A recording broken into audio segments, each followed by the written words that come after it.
A young South African journalist once had the chance to interview Nelson Mandela shortly after his release from the prison. She was nervous but eager. She had prepared dozens of questions. Think of this one great interview you get to do. It's not every often that someone gets to interview a person like Mandela. But when she finally entered the room, something very, very unexpected happened than what she had thought or dreamt about.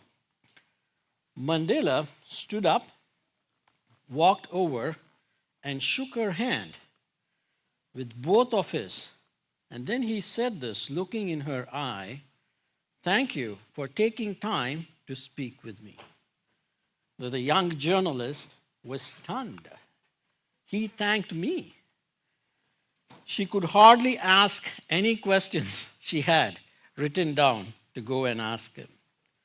She later said, "I had prepared for an interview, but what I experienced was a presence, dignity, humility, and gravity that made me feel honored and exposed." She didn't just meet a political figure. She encountered a man whose life carried significant weight, and that one moment changed her. Today we are in the book of Isaiah. We're going to see a divine encounter that one of the most brilliant minds of the time had, and how that radically and totally transformed his life. And taking a step back, as we are journeying through the book of the Bible, we are trying to trace how God revealed himself to humanity in redemptive history, how he is a historical God, he is a real God. God cannot reveal himself all at once to anyone because none of us have the rational abilities to comprehend that. So he works in human history and he wants to progressively show to us who he is. And we spoke about creation and how God revealed himself through that. And we then spoke about how man fell and why we have so much problems in this world. Why is there evil in this world? Why is there suffering in this world? We went through all of those. And then we saw how God made covenants with specific people who were not perfect, who were completely imperfect like you and I. And then through them, he raised a group of people. He wanted to focus and reveal himself to them. And these were people who were in slavery and ended up becoming a nation by themselves later on. And still were so imperfect that God had to finally give them priests who can reveal to them their imperfections and show them that they needed someone to cover for what they are doing. And after that, we saw how they craved to have a king, and God said, "All right, I'm going to give you some kings." And he gave them the best kings, the brightest kings, the smartest kings, and how one after the other, every one of them failed. And here we are at this point of history where we are seeing the fall of kings and the rise of prophets. So God has been showing to them that he's a creator and how they needed a priest and how their need for a king, an earthly king, was not satisfied. And we all know where this is headed because when Jesus Christ, after he was resurrected and he was walking with those two disciples on the road to Emmaus, he told them, "Don't you know that all of them point to me, the law, the prophets, and the books?" And we are trying to just trace that. And the reason we are doing this, as a side note, I hope, is, for most of us, we don't read the Old Testament very much. We are stuck in the New Testament. Or even when we read the Old Testament, we try to completely not know how to interpret it because it's historical, has some of these things that are mind-boggling to us. There is murder, there is wars, There is slavery, and we don't know how to understand, and we get caught on those details, and we are not able to make sense. So I hope this is also helping you to have a desire to read the whole Bible in the right way and extract wonderful truths. And we've been seeing, even though we are tracing redemptive history, in every text we are seeing so much of real life applications that we are able to take, isn't it? So I just wanted to say that we don't forget that arc that we are covering before we go into our text today. And today's text is really one of the most beautiful texts in the whole of the Bible, where someone gets to see God, someone gets a glimpse of heaven, someone gets this divine encounter that completely changes his life. And there are three things I want to talk about that happen in this divine encounter. The first thing that happens in this divine encounter is Isaiah, the prophet, the emerging prophet. We are in the prophetic age. We're going to look at major prophets over the next few weeks, and then the minor prophets. He gets to see the glory of God, a very rare experience. This is not something that everybody gets. And we are going to see what this does to him when he sees the glory of God. He immediately gets to reckon with the guilt of his insufficiency. He starts to see how small he feels about himself, just like how this reporter felt in the presence of Mandela. And then finally we are going to see how this does not leave him condemned or down, but he gets to taste the grace of God and how his life purpose changes and how he changes and how God does something amazing through all of that. That is what we're going to look at. So are you guys ready? A faint yes from this side. I don't know what's going on this week. You all look tired. All right, let's start with glory.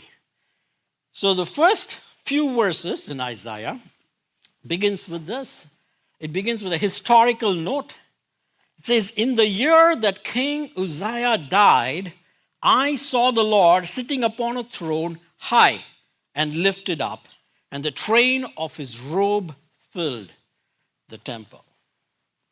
You know, if you read in 2 Chronicles about this King Uzziah, we're going to come to that in a minute. He was one of the last great kings that Judah had. He ruled for nearly 55 years. He did wonderful things for them. And they were beginning to trust, oh, maybe finally he is the one. He is the one who is going to make our lives amazing again. And then something terrible happens to him. He contracts leprosy, stays isolated, and dies a very lonely death. What do you think happens when this whole nation looks up to this leader and think this leader is going to eventually, he's going to be our Messiah, he's going to make our life amazing, and he dies? They are going to feel hopeless. And it is in this juncture that God is taking this man, Isaiah, and revealing to him something profound. He's giving him a glimpse of what's actually happening right now. He's saying the reality is, you need to see the reality. The reality is not just what happens here on earth. There is a reality that is happening in heaven. And that reality is that I, your covenantal God, I, the God of your forefathers, Abraham, Isaac, and Jacob, I'm still sitting on a throne, high and lifted up. It says the train of his robe filled the temple. Even when their awesome king died, God was revealing to them, you are not left orphaned, my covenant people. I am still in charge. I reign. Not just reigns, he's sitting on a throne. When you say sitting, it usually refers to a king who is gone to battle and accomplished a great victory and is now sitting. There are no more battles to be fought. He absolutely has absolute power over everything. And that is what we see. And we know when it talks about Yahweh, and Jesus later on identifies himself with this, he overcame every power and principality of this world and is seated at the right hand of God. Isaiah gets to see that.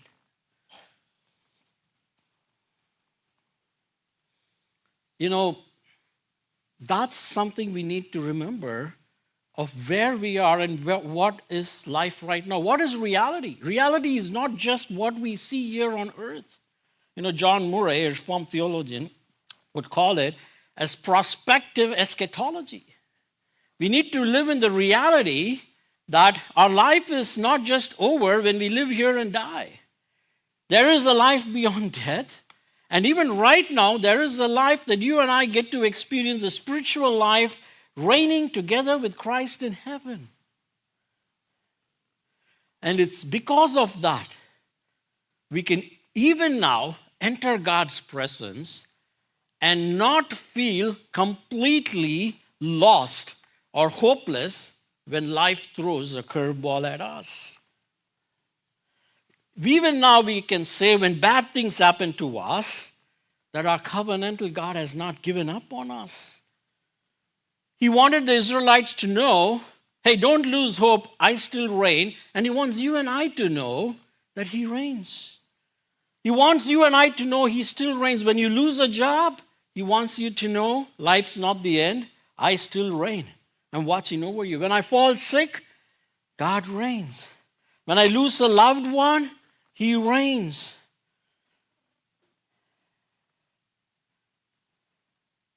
Does this happen to you when you go through a difficult time? Is that your first thought that comes to you to say, no, my God still reigns? It is not over till God says it is over. And if that has not happened in your life, perhaps this is a divine encounter even you would need this morning. And you can pray for that. And what is it that Isaiah gets to see? You know, it says here that in verse 2, above him stood the seraphim, an angelic being. Each had 6 wings. With 2 he covered his face, and with 2 he covered his feet, and with 2 he flew. And one called to another and said, Holy, holy, holy is the Lord of hosts, and the whole earth is full of his glory. And the foundations of the thresholds shook at the voice of him who called, and the house was filled with smoke.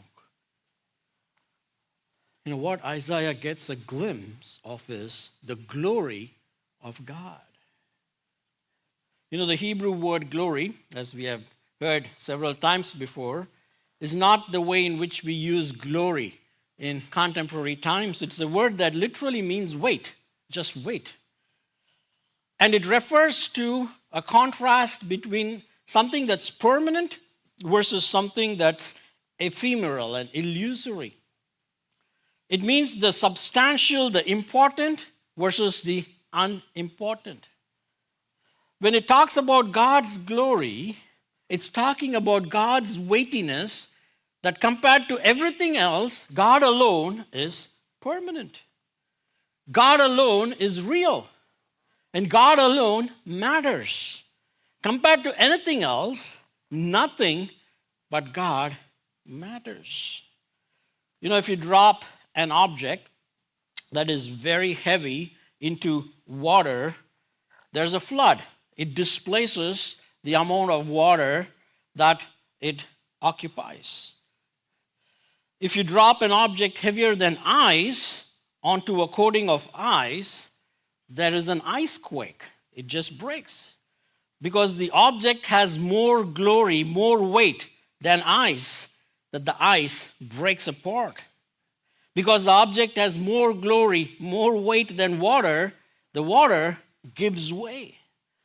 You know, when the reality of God comes into your heart, into your life, it changes everything around you. When the reality of God comes down into Isaiah's life, everything in his life gets rearranged. Everything gets re-engineered. His view of himself changes. His view of history changes. That is what we want to talk about this morning. In fact, when you read the Bible, every time God's presence comes, there is an earthquake, literally an earthquake, because of the glory of God. Because God is more glorious, more heavy, more weighty, more permanent than anything else. Now, when he comes down on Mount Sinai in Exodus 19, we saw that the mountain trembled violently. When he came down into the upper room in Acts chapter 2 during Pentecost, it says the room trembled and shook violently because God's glory is ultimate. Compared to God, everything else has no weight, is not important. And when God's reality comes down into our heart, everything gets shaken. Now, what do we mean by that? What am I talking about when I say God's glory coming into our heart? You know, there are two things we can think about when we talk about God.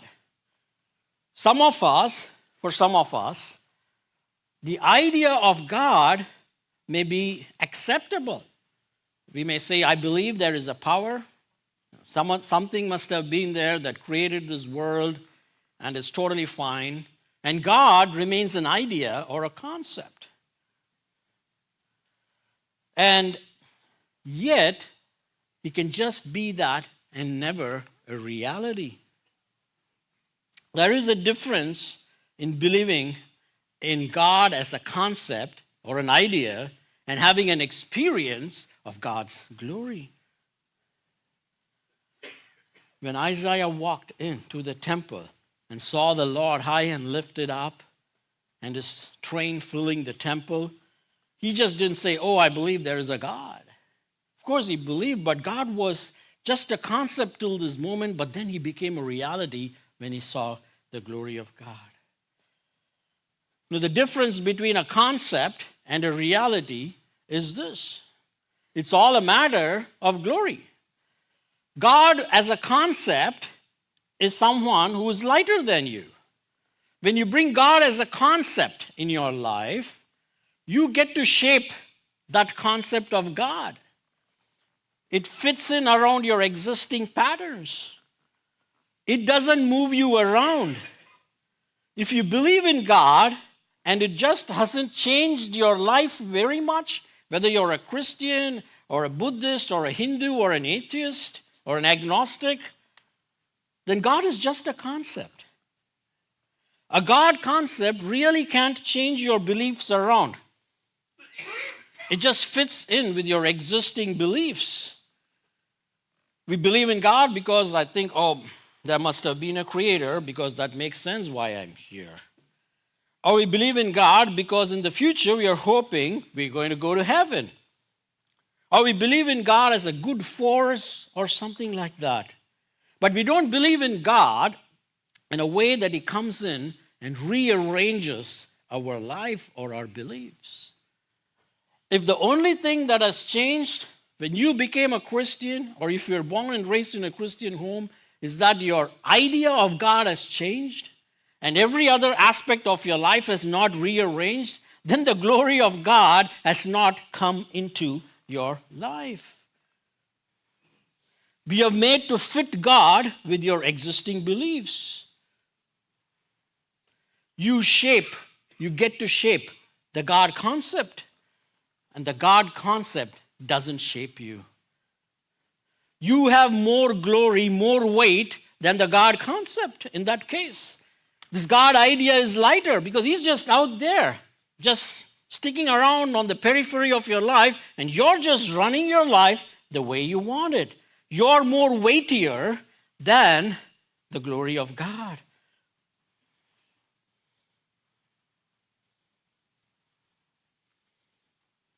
The God concept not only moves into the existing patterns of our beliefs, but the existing patterns of our agendas and our plans and goals. You know, plenty of people, they want to get religious, they want to go to church, they start to pray, they read the Bible, because why? They need help in getting to their goals. Maybe they say, I need more inspiration. I need more strength. I'm having trouble reaching my goals. In other words, you want to fit God into your agenda. Fit God into your existing belief. That's what I mean by saying God as an idea is lighter than you. But God as a reality, who He is heavier than you. He can't just come into your life and mold into however you want Him to be molded into. When He comes into your life, He displaces things like the water that gets splashed out. When you actually get into the presence of the real God, things give way in your life to His glory.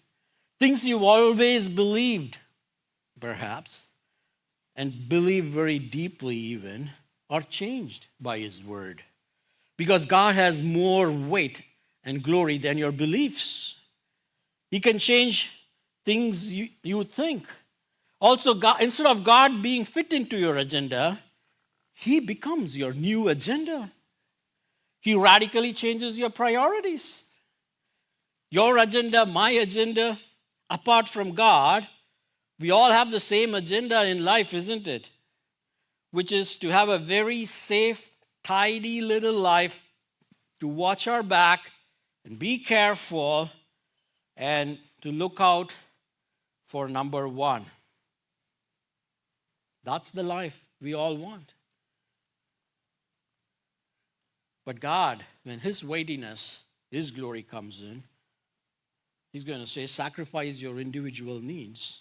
Because I'm more real than your individual needs. I'm more weightier than that. I have glory. Every person who has had that divine encounter has seen some displacement happening in their life. You can read stories about that in every person throughout the Bible. When they have this divine encounter, there is the weightiness of God that hits them that has never hit them before, and suddenly they realize everything's changed.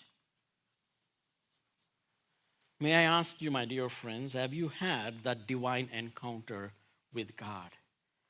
Where His weightiness is, where God is not just an idea or a concept or even a cool theology or a doctrine that you can appreciate, but nothing is displaced in your life, it's just the same, then perhaps you may want to pray and ask God for this deep divine encounter like the one that Isaiah had. Because God alone changes.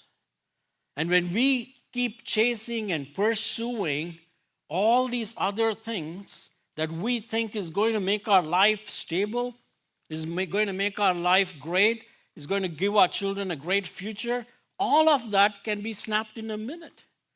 This last week, if you're following the news, you saw this flight that took off and within minutes crashed and all but one person died.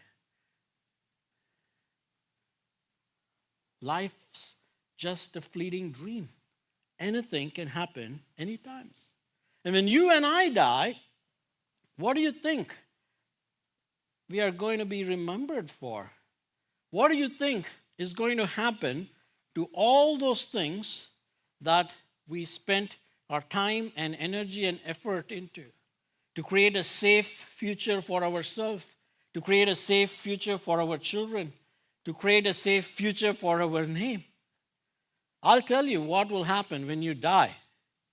When we die, maybe the ones closest to us will mourn our death, will grieve our death for 1, 2, 3, 4, 5, maybe 10 years.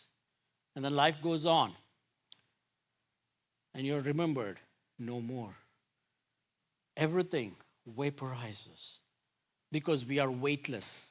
Our lives are weightless if we have not had God as the center and the weight of our lives. Only that which you and I have done for Him and through Him and to Him will remain. And yet, we pursue our lives still by having God as just a concept, an idea, and a theology, We want to choose the safest jobs that will give us the biggest bang and create a safe future. We want to push our children to pursue the best that they can do so their lives can also be safe and great and pursue careers even if they hate it so that they can have stability and security. Where is God in your decisions? Where is God in your marriage? Where is God in your work? Is God the weighty person in your day-to-day life? Otherwise, no matter what you say, he's just an idea and he's not a reality. And you may want to have the Isaiah's divine encounter in your own life.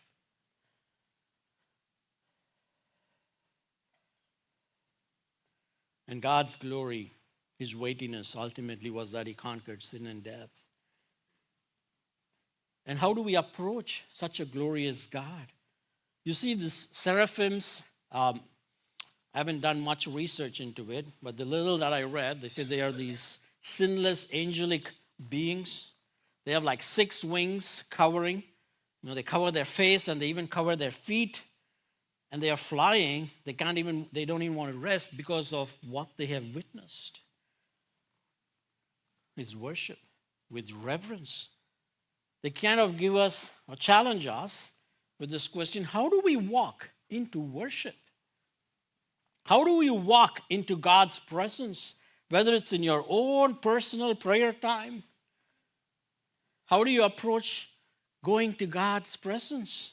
Is it a passing prayer on your way to work? A brief prayer before meals, or a formal, customary prayer in family worship? How do you prepare yourself to worship on a Sunday morning where you're going to get this glimpse of God? Now, all of these are going to change when this divine encounter happens. And for you and I, we need this every day. It is not just a one-time thing that we can look back and say, I had this encounter when I was 7 years old or I was college. We need this divine encounter every day so the weightiness of God can come in, because we have things that need to be displaced in our life every day. That calls for humility, that calls for accepting that we are not there. And if we feel we are already there, then you're going to lose out on God displacing those things in your life which are not good for you and me. That's what the glory of God can do, my dear friends. And that's what is expected to happen in worship. And the second thing we're going to look at, we're going to move on to talk about, is what happens to Isaiah as he moves from experiencing the glory of God. And once the weightiness of God comes in, what comes out is a sense of guilt. Verse 5, it says, "And I said, woe is me, for I am lost. For I am a man of unclean lips, and I dwell in the midst of a people of unclean lips. For my eyes have seen the King, the Lord of hosts." That is how Isaiah saw who God was. And the seraphims, when they saw God, they said this: "Holy, holy, holy is the Lord of hosts. The whole earth is full of his glory." So something happened when the angelic being saw God and Isaiah saw God. What they both experienced, one thing that caused the angelic beings to do what they did, to cover themselves, and for Isaiah to do what he is, basically calling a curse on himself, is that they experienced radical beauty. He heard the seraphim call out, "Holy, holy, holy."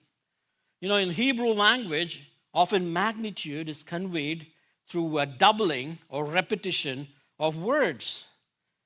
And even in the Greek New Testament, and when Jesus says, "Truly, truly, I say to you."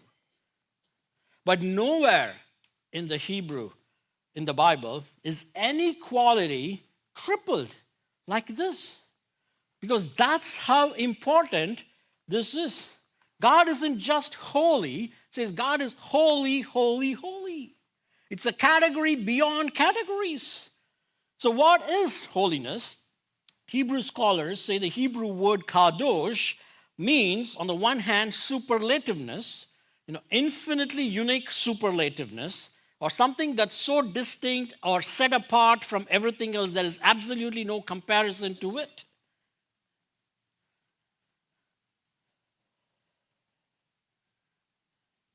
What that means is by saying that the love of God is holy, means His love is so unique, there is no comparison. The power of God is holy because His power is so unique and there is no comparison. The mercy of God is holy because that mercy you can never experience in any human relationships.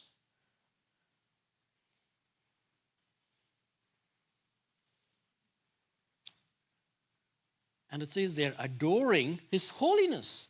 That holiness is so beautiful and worthy of admiration. And they are adoring.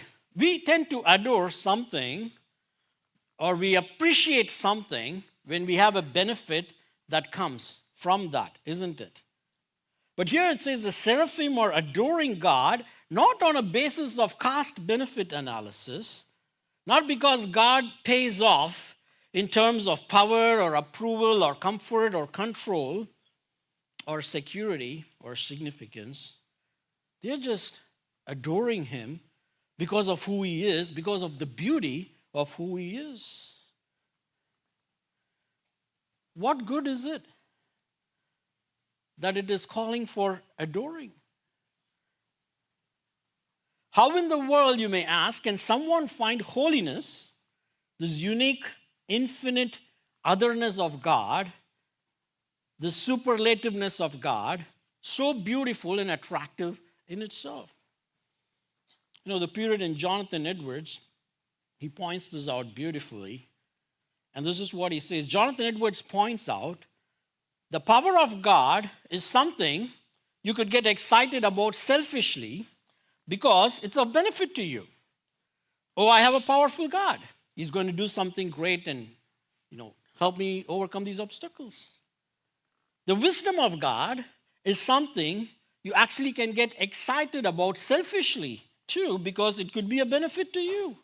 Oh, I have a God who is wise. And He's going to give me guidance in choosing a career, in choosing a life partner, in choosing my next job. You can even get excited about the mercy of God selfishly because it's of benefit to you. Or now God's mercy is going to help me get rid of my guilt. But Jonathan Edwards says, holiness is of no use to us at all. God's holiness is of no benefit to you. It's nothing but a threat, actually. Anyone who worships God's holiness and adores God's holiness is loving Him just for who He is in Himself because it's of no help to you.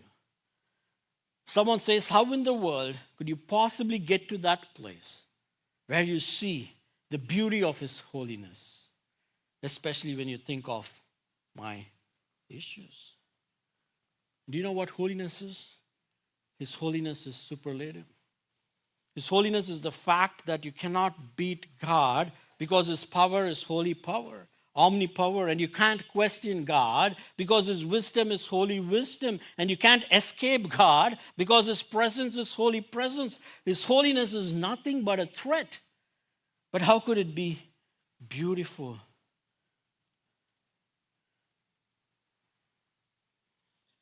The whole earth is full of His glory. It's beautiful because His holiness transforms us. It's His holiness that drives us to the cross. And it's His holiness that enables us to taste His glory. My dear brothers, we are made to behold glory. The cross was the ultimate demonstration of the holiness of God and the glory of God. And Jesus Christ, the vertical distance that separated us from God because of His holiness and our lack of holiness was completely destroyed. in Jesus Christ, the horizontal distance that separated us from being able to enter the presence of God like Isaiah did was absolutely abridged, so that through the cross we can actually enter into the holy presence of God and catch a glimpse of the glory of God. And that demands worship, my dear friends. And when you see that, holiness immediately gives you a sense of your guilt. And that's what happens to Isaiah. First, he gets to experience radical beauty, and that from that follows radical humility.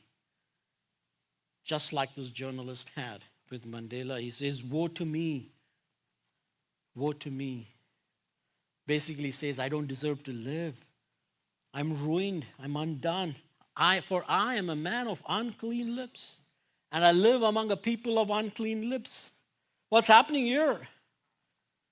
You know, you always find when you're in the presence of someone bigger than yourself, can be very intimidating, right? Like this interviewer found. Perhaps when you are growing up, if you're in school and you were a A plus student, a 4.0 GPA or a 4.2 GPA, and then you finish high school and you go to college and suddenly realize you're not the only 4.0, 4.2 GPA kid. You see someone who is a 4.6 GPA student. You see kids from all over the country who are 10 times smarter than you. And all of a sudden, you who are the star in your class or in your school, you're just another ordinary person. Or this is something that happens again in games, in sports, in drafts. When you're a star basketball player, you get picked as the number one draft by a team that usually tanked, and you go in. There was a team, the Spurs, there was a big raving about a player they got, 7 foot, 3 or 4, I don't know. Don't come and tell me later I said this wrong. The Spurs fans here, I didn't mean to offend you. They say he's the one, he's the magic. He can do everything. He's the tallest guy in the team, and he is. He's an extremely great player. But we all saw what happened in the Olympics when he was playing for his French team and playing against the United States, and our very own Steph Curry was there too. You see? You can be a great person, but when you enter into the presence of someone bigger than you, greater than you, all of a sudden, you then feel how small you are, isn't it? That's what happened to Isaiah. What we know about Isaiah is from tradition. Jewish tradition says Isaiah was actually from a royal family. Jewish tradition says his father was a brother to the king. So he was one of the elites. And we know about Isaiah from his book, he's an artistic, intellectual, communicative genius. If you write a book and if people are still reading it after 3,000 years, you're somebody, isn't it? It was an oral culture too, and he was a man, he was a guy who was born with a silver spoon. He could talk his way out of anything. But he gets into the presence of God and he realizes that his mouth is the problem. And not just his lips. He says, all of my people are unclean. Because he realizes his lips, and we realize your lips and my lips are, in fact, the Bible goes a step further. It talks about another organ behind our lips, our tongue. Is the most powerful weapon that we have and we use to inflict tremendous pain on others. Our lips that don't speak truth or hurt others, or lips of others that hurt us, our lips that speak proud things about us. In fact, when it starts and talks about King Uzziah, he did amazing things. He was a great guy, but he approached God not with this reverence of worship, frivolously, and immediately he contracts leprosy because he relied on his glory. And Isaiah, just at that moment, his whole life reel went before him in a flash and guilt came up. Guilt can do two things. It can move us away from God or move us toward God. And for Isaiah, it brought him humility. And he was able to confess. His worship of God's glory and holiness led to guilt, which moved to confession. And that's when something amazing happened, which is the grace of God. And that's our third point we are going to look at, verse 6 onwards. It says, Then one of the seraphim flew to me, having in his hand a burning coal that he had taken with tongs from the altar, and he touched my mouth and said, Behold, this has touched your lips, your guilt is taken away, and your sin is atoned for. And I heard the voice of the Lord saying, Whom shall I send, and who will go for us? Then I said, Here I am, send me. Isaiah remembers very much what happened to King Uzziah. The first thought that strikes his mind when he gets this vision is, if King Uzziah, who went into God's presence, could be struck with leprosy, woe to me, I'm going to get killed. Because Uzziah was actually a great man. He did so much good for the people. He built this nation. He cared about them for 50 years. And that was his fate. And I know what I have done with my mouth, with my lips, and my life. I'm going to be killed instantly. And rather than that, he receives grace. The seraphim flows to him. And the seraphim has in his hand burning coal, which even the seraphim can't touch, and uses the tongue and touches his mouth. The fire in the Bible most of the time is used for judgment. But here, this fire cleanses. That very same lip that he said was a symbol of his insufficiency, the seraphim touches. And he experiences, it says, your guilt is taken away and your sin is atoned for. And we all know how that was possible.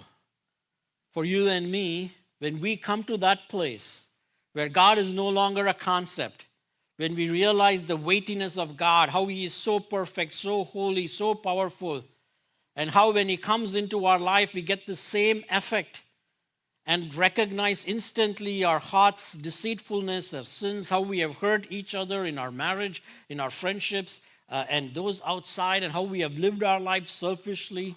And when we think that this weightiness of God is going to crush us, this fire of God is going to come and destroy us, we experience grace when we humble and confess. That fire, instead of falling on us, fell on Jesus Christ, who atoned for your sin and my sin. And that's the beauty of Christianity.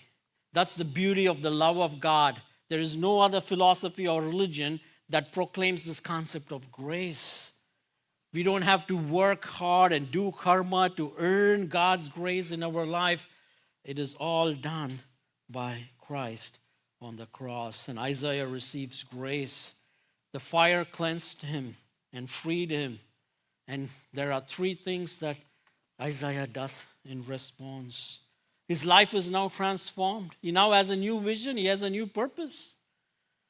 Because he demonstrates three things, and that's what God expects of you and I when we have this encounter with Him. Availability, dependability, and expectability. The first thing Isaiah says is, here I am. Whatever you want, God, I'm ready to do. Now he is not trying to shape the God concept to live his life in a particular way so he can pursue happiness. He says, God, whatever it is, let me do it. I'm ready to do. That's the first thing that would happen in our divine encounter.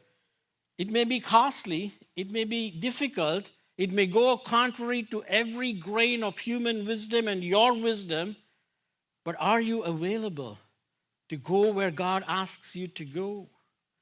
To take a job that He asks you to take, that may not make sense financially, but has tremendous impact in the world. It serves a need. It meets the hunger and the brokenness of the world.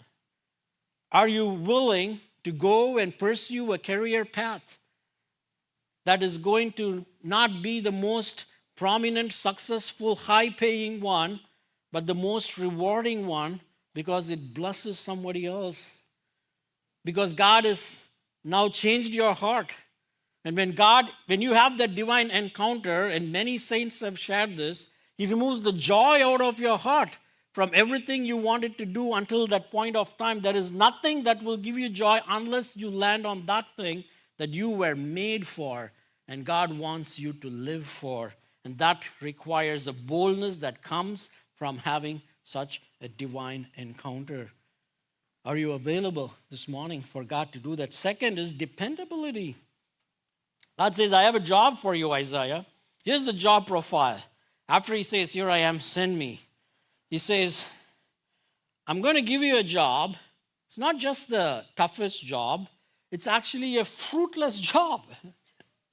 I want you to go and tell these people who are going to be so obstinate, you're going to be preaching to them for years after years after years. And every time they're going to tell you, I don't want to hear what you have to say. I don't want to hear this. I don't want to hear this. And they're not going to change. It's going to get so bad that at one point you're going to have to tell them, God is done with you. He's going to give you what you want. The worst thing God could give ever anybody is what that unregenerate heart really wants.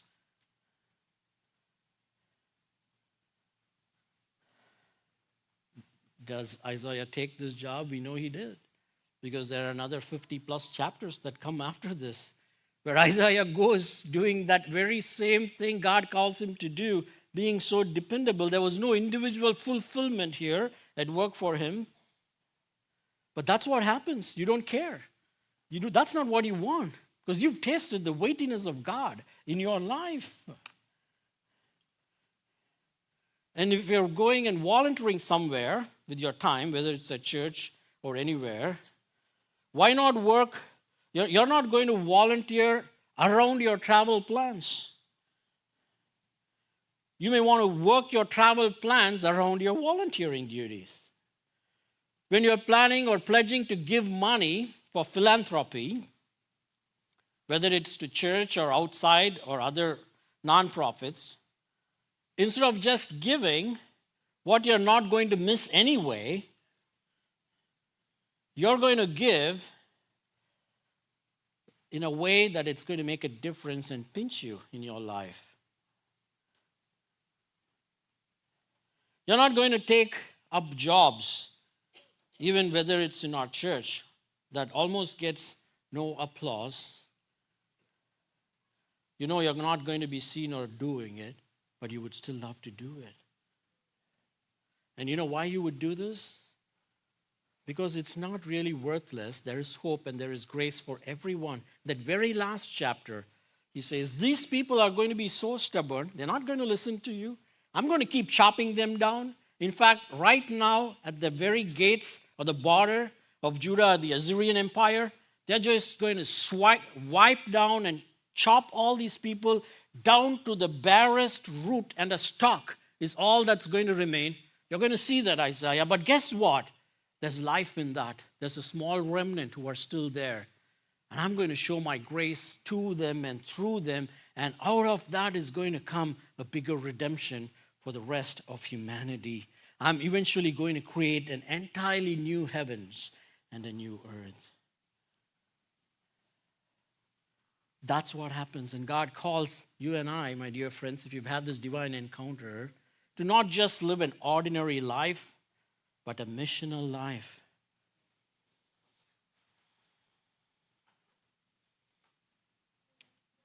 John Piper says this so beautifully. He says, you're not ready to say, send me, until you have said, woe is me.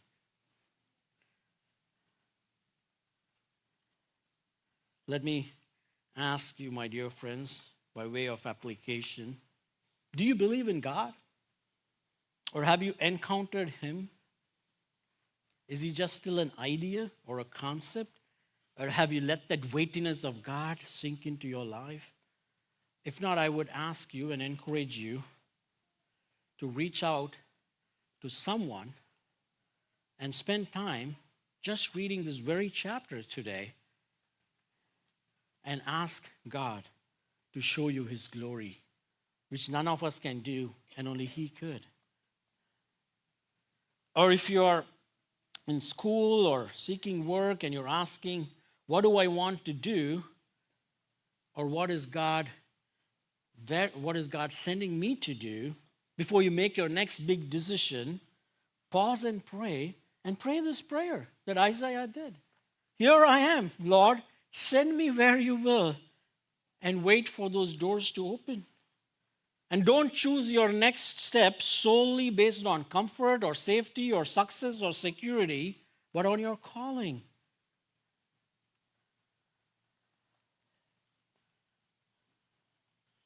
And for those of you who are still in school or college, let me ask you, who is shaping your identity? Is the feed on your social media shaping your identity, or is it the glory of God that is shaping your identity? You know, Isaiah was gifted, educated, influential, but none of that mattered when he saw God's glory. He realized, I am not the center of my life, and I don't want to be the center of the life of my friends or social media. God is. I have a social media challenge for you, for those of you who are so active in social media. How about this week? Instead of posting a selfie or an opinion or whatever cool thing you usually do, share one scripture or moment where God challenged your comfort zone and declare that and proclaim, God, you can change my agenda, and share it. And let those who don't know you know. And for those parents, once again, what are you teaching your kids every day? Is it to perform for God, perform for yourselves, perform for the world, or to be present and experience God's weightiness in their lives? You know, Isaiah didn't clean himself up to be accepted. Grace came to him in his guilt. The coal touched his lips before he said, I am. So make your prayers with your children count, not just on their performance, but on the grace of God.